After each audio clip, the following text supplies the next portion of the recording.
Let's talk about this. Gazan children arrive in the UK for urgent medical care. The way they're doing this is so manipulative, because if they're coming over for urgent medical care, I'm guessing, like me, you'd presume they've brought one guardian or parent with them. But no, 10 children came over with 50 companions. 50. Why on earth do you need 5 people sat around every single bed? And let's just remember that let's be honest, none of these people are going to be going back. None of them. They're all going to be here at taxpayers' expense for the foreseeable. I've got many issues with this, but the biggest one being the cultural clash.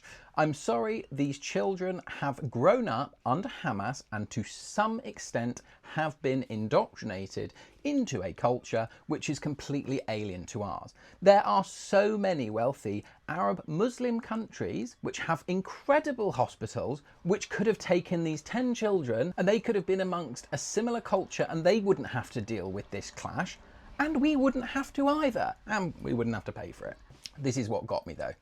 Every child deserves the chance to heal, to play, to simply be able to dream again. These young patients have witnessed horrors no child should ever see, but this marks the start of their journey towards recovery. That's not true for children born here though, is it? What about those poor victims of the grooming gangs that were put in care homes to be cared for and were pimped out? And the government doesn't seem to care that much. They've resisted doing an inquiry.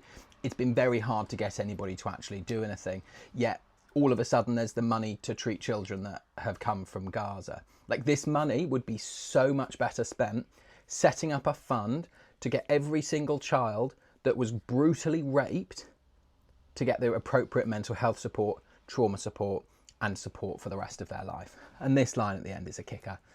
This reflects the very best of our NHS values, compassion, care, and expertise when it matters most.